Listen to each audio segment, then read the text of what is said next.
Now, this game's story is one of the story ever. The bad part is like, and you already know what we're talking about. Amtash says that this character is even worse than Paimon. And he just speaks like, kind of like Rada Rada from like Chowder. I forgot what his name is. We need to talk about NTE Day 1 review right now. So this is my first impressions. After playing for like a few hours, playing until my main story quest got time gated. I have to level up like 9 hunter levels to continue.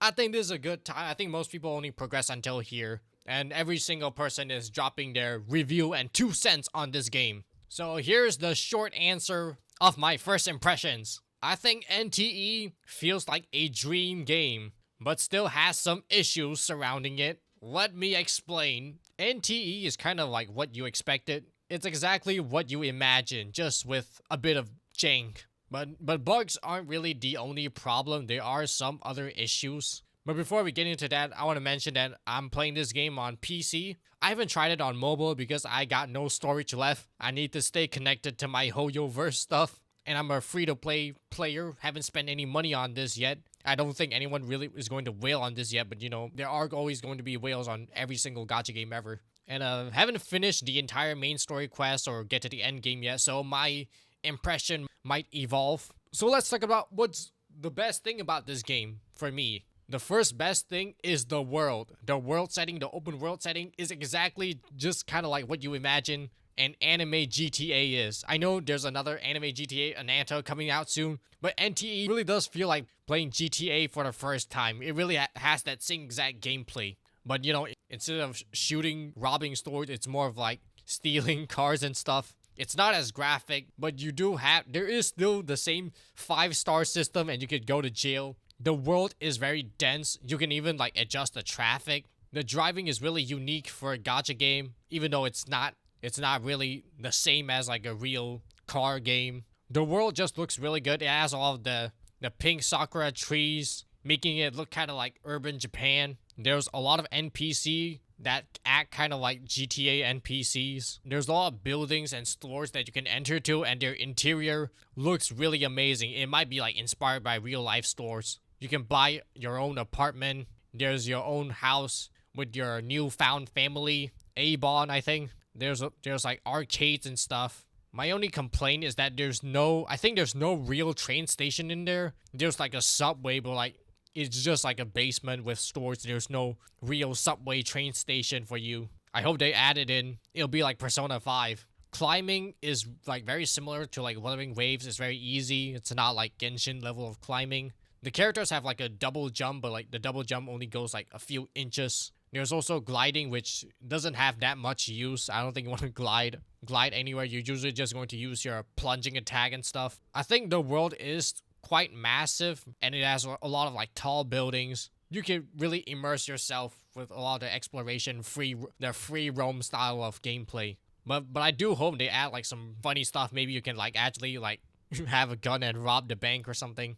I think there is like a robbing a bank mini game. It's in one of the like mini games that needs you to like have a higher level in the city typhoon, the city level thing. The world does have like some minor problems, like the default cars and your bike are kind of slow. So that makes you want to like quickly buy something new ASAP. There's not a lot of teleports in this game. The teleports are very like far away from one another. I know they want to like incentivize you to like drive and ride there instead. But you know, sometimes when you like want to level something up, you have to go like drive to it the first time. And that kind of takes up a lot of time, which kind of like discourages you from want to like level up your stuff, want to farm for your stuff, which can kind of make things slow and makes people want to procrastinate their farming. Other than that, they still have a lot of tall buildings that you can't enter in. A lot of like really cool, tall looking, really luxurious looking buildings that's some of them are just for the story. They don't have much inside, which I am worried that exploration might get old quick. I'm thinking they might add a new map in the future, but that might be like next year or something. If we're working with gacha game patterns, maybe the next region would be a Chinese-based region, since the first region is like a Japanese region. So back to talking about the world, it just looks really good, especially at night. It really has that GTA feeling.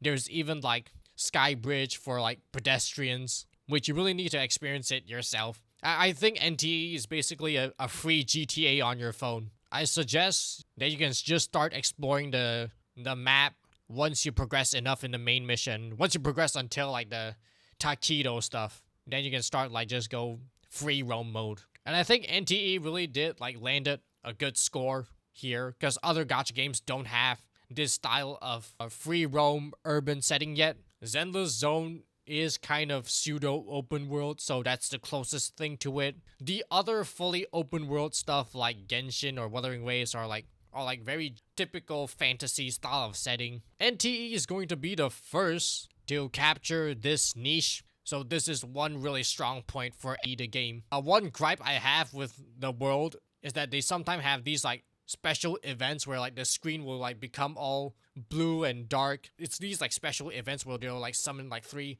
random red enemies, demons, and then yeah, you kind of have to like fight those and then complete a puzzle or something like that. I think those are a bit like goofies because I don't want to waste my time doing those when I'm like doing something else. And they kind of like start without your consent, so you just have to like escape it or just do it. It's not that big of a problem. I just wish that they could like ask for your consent and like ask you to like press a button to like start the whatever event instead of like just starting it and start killing you while you're trying to do your other mission. They also have like other like random events, like some people stealing the store or fighting, and then you can like get involved. I don't know what's really the point of those. You don't really get much stuff other than like stealing their bikes. And these things do last for a long time. I remember like starting a mission and then I drove for like a long time, unlock a teleport point, and then these people with bikes just start jump scaring me out of nowhere and start killing me. And then they were like slow too, so they were like shooting at me one by one. So I think that was more funny than like bad. But like next I want to talk about the presentation. This game definitely has presentation. I really likes the graphics. I think a lot of people think it's way too overstimulating, it's way too bright. I think sometimes it could go too far into like epilepsy mode. Like I would say it's on par with like Honkai Star Rail level. Like in comparison, I think Enfield is a bit like modern and like a bit like minimalist style. Wuthering Waves is a bit edgy. Zenless Zone Zero is kind of like urban Persona 5 style. And NTE is kind of like a combination of like Zenless Zone Zero aesthetic combined with like Honkai Star Rail flashiness. So overall, I'm a big fan of NTE's art style and its art direction. And in terms of the other animations, like cutscenes, I think NTE has like one of the best cutscenes so far. They have like some like cartoon style of cutscene and also some very different style of 2D. They're like there's 2D animations and those are also like, you know, the 3D rendered animations from like every other gacha games. And there's quite a lot of those in the beginning of the game. There's like a 3D animation scene every 2 seconds. They tone it down a bit once you start going on quests with your A-Bon family. But it does make for a very good first impression for like the first like 30 minutes or 2. Now, not every single animation is really good in this game.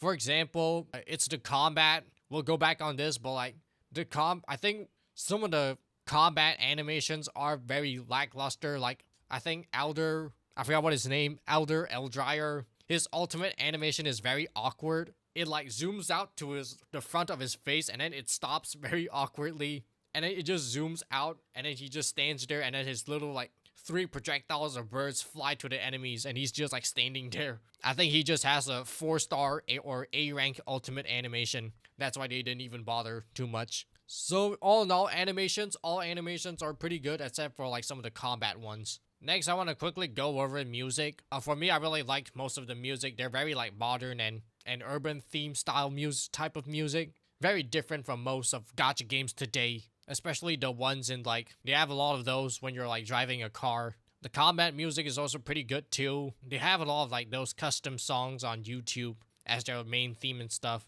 which might seem kind of like generic anime songs, but they are, you know, serviceable. They do work. They do perform their function as a gacha game music. Edit this in. The last pro I want to mention, which is kind of both a pro and a con, is the characters. So, you know, gacha games are very character driven. For me, I think the characters are very hit or miss in this game in terms of just character design. There's a lot of like really good looking characters. Like I think the MC, both gender, will look really good with the white hair and kind of like the rover outfit. there are like really unique characters from less represented type like Edgar. I really like Bai Chang too. Hotori is probably the best looking character right now so far. I like Hathor too, Alfred. But then there's also a lot of very like fillery characters. Like there's a lot of those small child female characters. I think there's like way too much of those, and then they're all like very like samey. So it feels kind of like there's just a lot of like uninteresting type of characters. And the first banner is Natalie, and I think she's not very popular yet. So that's one good thing, is that we can save a lot of the pool currency from the first banner. And speaking of pool currency, this game, they say it's very generous. There's no 50-50. And during its launch, it's probably going to give up. They're saying they're giving up to like 400 type of pulls. Over 400 pulls. And so far, I think we have no information on what the future banners are. But one interesting thing is that it can be hard to get standard characters since there's no 50-50. And there's one standard selector, which we are probably going to save it. And they did say they're going to give another standard selector, which is going to be good. I'm probably going for a Bai Chang and Hathor. So quite generous for the first patch. Hopefully it continues. And this gacha system, it's almost the same just without 50-50. So it's quite different from like Enfield style of pity system. I think this is much more easier to understand for casuals, which could make things better. If not, but I am worried that the first character, Natalie, isn't that appealing yet, and the first banner might not perform as good. So hopefully they announce like a really nice character in the next banner. Maybe just announce Hotori. That would be instant win, or Alfred. And back to talking about some of the characters, I think there's one like furry dog character. I think his name was Skia or something. I think that character is kind of like a budget version of the Zenless Zone Zero furry guy. Even his gameplay is kind of like him. So that's what I mean when I say some of the characters are very hit or miss. I think most people can agree with that. It has some absolute banger characters and some goofy ass filler characters. Just now, recently, they like did drip marketed a male character, a new male character that we haven't seen yet. So there is some hope. So in terms of the gender balance with the character ratio, there is some hope. It's going to be a mixed character game and not a complete waifu game. So it might be up there with like Honkai Star Rail and Genshin. So that is a good sign for me. So characters out of the way. I mean, let me know what your favorite character is. So after characters, we're going to talk about what is not good about this game. So what I think is the worst thing about this game is probably the story. Now, this game's story is one of the story ever. You've probably already seen a lot of complaints about this, but for me, I did experience it. I didn't skip anything, but I won't spoil too much since there's really not much to spoil anyway. But I'll tell you this, I suggest like skipping a lot of the story if you're really just not into it. Like, you don't have to force yourself. I can attest that you are not missing out on much if you just skip the story. I would say maybe experience the first like prologue, like the first arc until you see your newfound family with the A-Bond. I think in the beginning it was quite good. It's okay. I mean, they give a lot of like convoluted gibberish terminology, but it all doesn't matter the story. The bad part is like after it. After the first arc, you don't really have like an overarching story. It just goes into like a cartoon episode every day. So the first day at your new job, you have to like go clean up some ghosts at some guy's store, and then that's like okay, that's like very simple. And then you go to sleep, and then the next day it's a new cartoon episode again. I think the next one is like something with like the chef or something about being scammed. And then you go to the chef place and then you fight some random monster in like a Japanese store or whatever. And then there's a dog too for some reason. I can already barely remember the story so far. And you know, the visuals do look good with the new boss, with like fighting the boss at the place and like the adventure that you go through. It does look good. It's just that the next plotline after this is really bad. And you already know what we're talking about. It's the Takedo one. Amtash says that this character is even worse than Paimon. But you know, the good thing is, you can just skip the Takedo story as much as possible. Just skip all the cutscene. You still have to go on an adventure with him, but you can skip all the cutscene. So if you don't know what this Takedo character is, I don't even want to explain it. He's like a pet character. He's like a TV character or stuffed animal. And he can only speak in his own language, Takedo. And at first, I thought he was speaking Korean or Japanese. I think that would have been a way better idea than whatever this is. And he just speaks like taquido, taquido, kind of like Rada Rada from like Chowder. I forgot what his name is. And then like people can just understand taquido. And this taquido episode is probably the worst rated. It's probably the worst part of the story that everyone keeps complaining about. The arc is basically that you have to help prepare Taquito for a date, and then Taquito goes for a date, and then you have to be his wingman and stuff. And then you have the characters pretending to be like bad people or like helping him win the claw machine. And this goes on for like quite a long time, almost like an hour. And then the ending, I'm gonna just go ahead and tell you what the ending is. This arc is like a regular show episode. At the end, Taquito and his date kind of has a romantic moment at the top of the mountain, and then Taquito like wants to like perform a magic trick at a festival or something, and then Taquito uses its powers to like conjure like an imaginary giant or whatever, and then this imaginary giant kind of goes out of control from his powers, and it just becomes a monster, just becomes a large monster that starts attacking, and then you have to go and save him, and then Taquito's date almost gets like cooked. And then you step in to save the day because you are the main character. I cannot believe we have this Nickelodeon, Disney Channel, Cartoon Network ass plotline here. They really gave us a Chat GPT story. That's the best way to describe this game story. It's like Chat GPT story.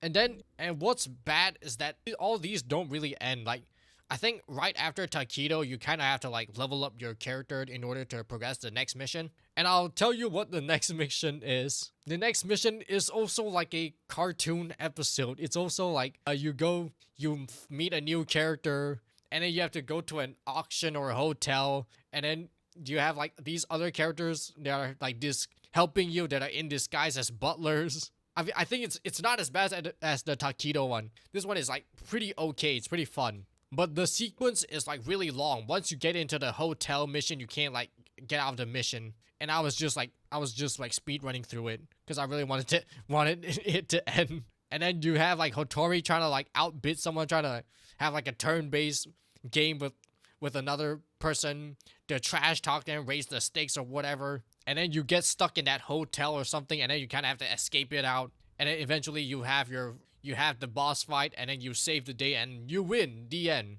And then after that, it's another like time-gated locked main mission until you're level 24. So that is my experience with the story so far. So what I recommend is there's two optimal ways to experience the story. One, you put it on autoplay and then just go on your phone to do your own thing, watch a YouTube video. The other way, if you're really like not feeling it, you're really short on time, I recommend skipping a lot of the story dialogue, especially with the Taquito one. The story doesn't have like an overarching like real objective. Maybe in the beginning it's all just going to be like slice of life stuff. I honestly think the story is even worse than like Enfield or any other any other popular gacha game. At least in Enfield, like the character specific story like Yvonne, Gilberta, Tang Tang, Zhang Fangyi, all those like when it's all about just one character, it's really good. It's just that like in the beginning, the Valley 4 is just like really long. But NT's story is like cartoon story. I think it leans a bit too childish. It has a lot of like very like childish like jokes and scenes. It's like for a younger demographic. It's not entirely bad. It leans towards more lighthearted. I think we have enough like stressful, high stakes, emotional stories like in Amphorius and stuff. I think having some lightheartedness in our life might be good. But you know, between this and like Planet Cardia at Honkai Star Rail, NTE story makes me want to play more of Planet Cardia, honestly. The world setting is not that different. Planet Cardia is like modern Japan with arcades and stuff. But at least it has a lot of like really cool characters that you like. And it has a lot of your characters doing cool things. NTE is like regular show with SpongeBob, with like Disney Channel sitcom. It's actually very nostalgic.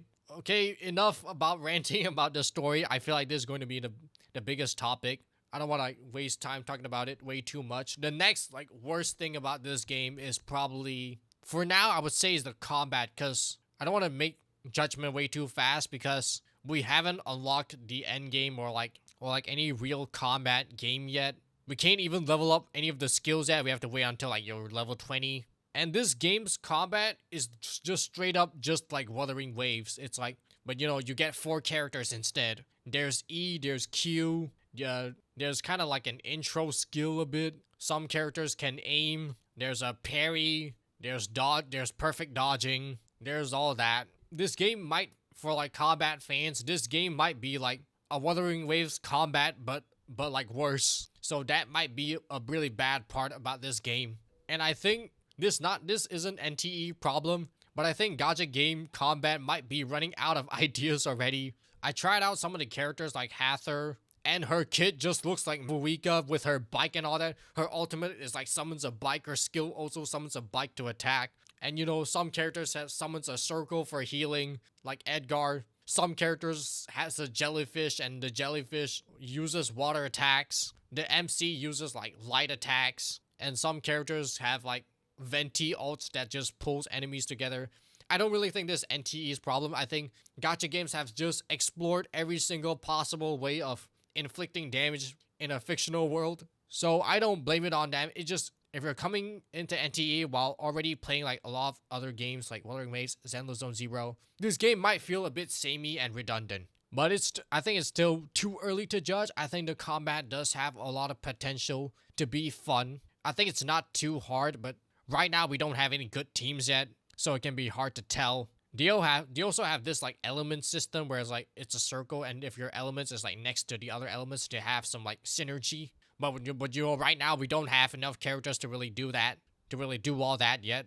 So we'll just have to wait. Hopefully the 2 S rank selectors can help us a bit. It does take a bit of time before we can actually like start playing the game in like end game combat. So if you're a bit impatient, I don't know how to help you. You just have to, I guess you can skip more, skip more of the story, skip all the Taquito cartoon episode, and let me know how is the end game combat like.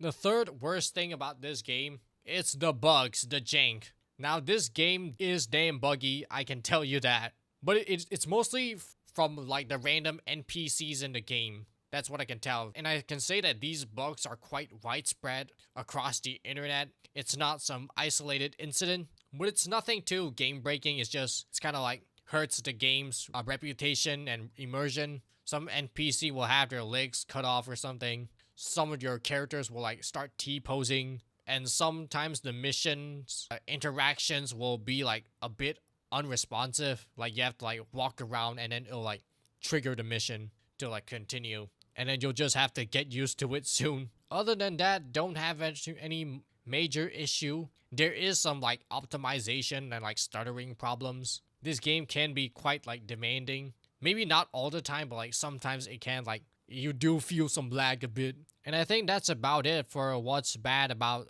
this game. One more thing I forgot to mention, which isn't really too good or too bad, it's the gacha system. Now the gacha system visuals is really interesting and cool, very creative. They do it like a Monopoly board. I mean, we already seen this, but like, I want to like talk about it again. Instead of like the generic wishing animation, this one has like a board game and you kind of like roll your dice. It has a really cool sound effect. It might get old soon, but it's really unique and very casino themed, and I'll give them props for that. So after the pros and cons, I'll talk about how NTE finds a place in this modern day gacha game market positioning. I think NTE released at a time where we're getting a lot of like open world games, because just 3 months ago we just got Enfield, and like another like 3 or 4 months we got Duet Night Abyss, but that game kind of like died by now. And on Twitter you see a lot of people like trying out NTE and they just uninstall it. They need to let everyone know they uninstalled the game. And the reason is that they really just don't want to like replay a whole new gacha game all over again. They really had enough. It's really like burnout. And I don't blame them. This like period of season, we really got a lot of open world games, especially Enfield recently. And it feels really bad to like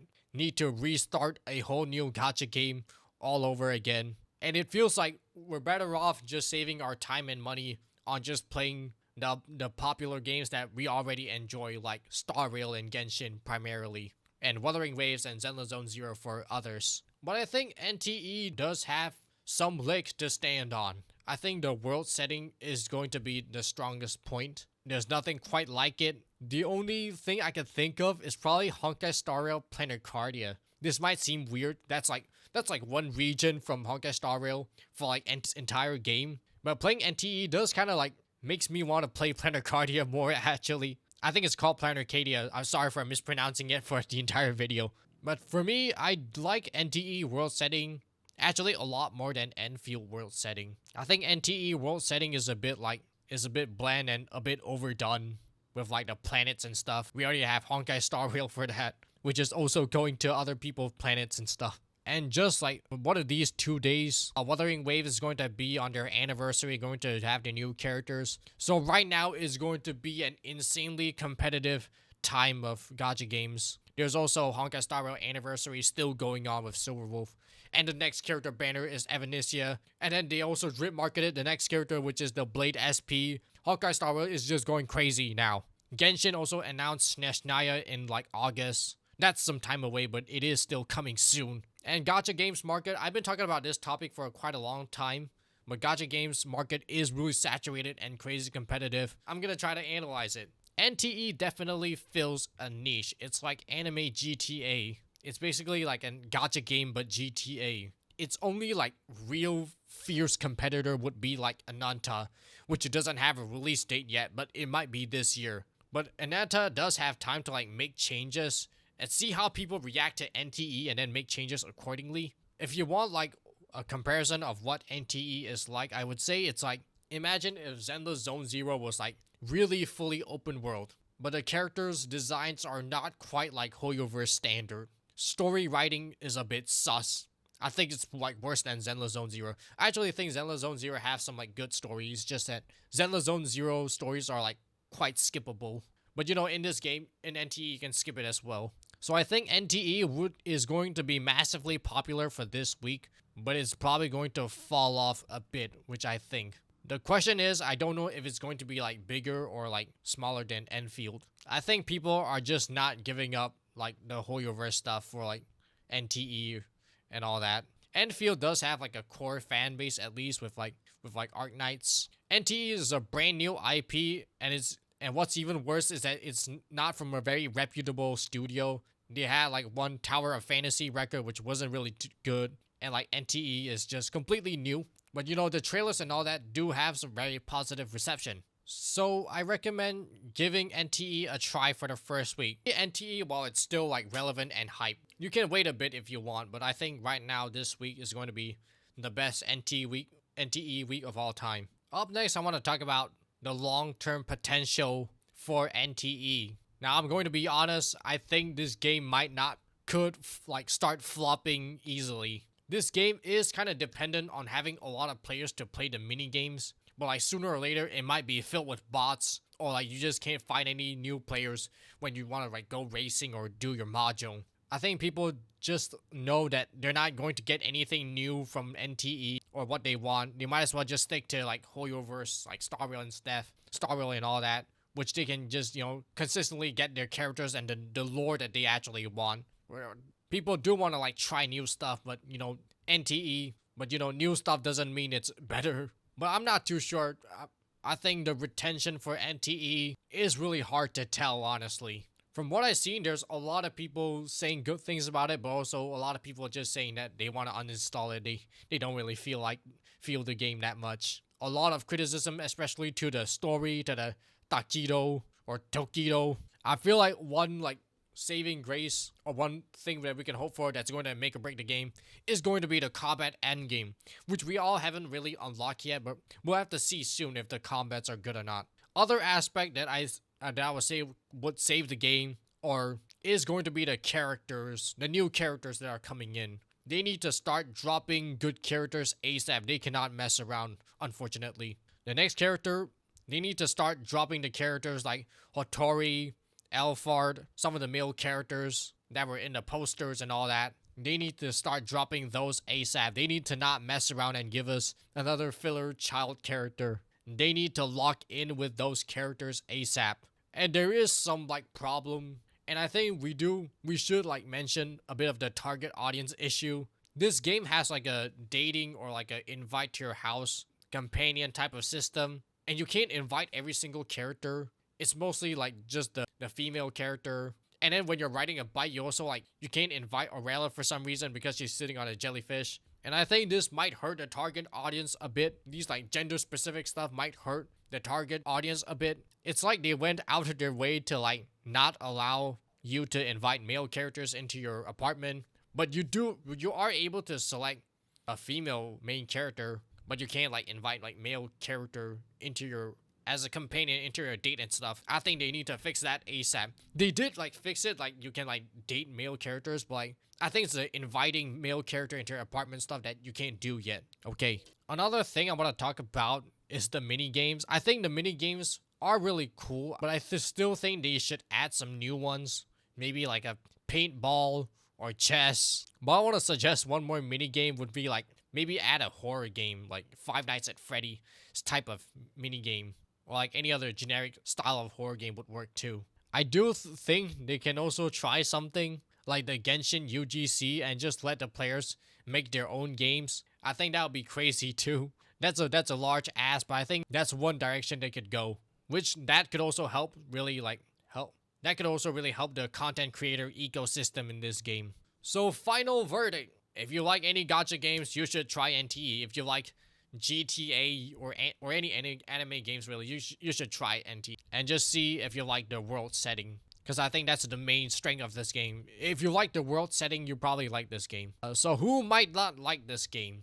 I feel like if you're already very into like Wuthering Waves or Zenless Zone Zero Endgame, you might not want to start all over. So that could be an issue. Also, if you just hate like cartoon story, then you might not like this game. But you know, you can still skip it. So that's one way of solving your problem. And also, if you're just like very burnt out from like playing whole new gacha games, you probably are just not going to like this game regardless. So my final verdict, I think this game is almost like a dream game. I love the world setting.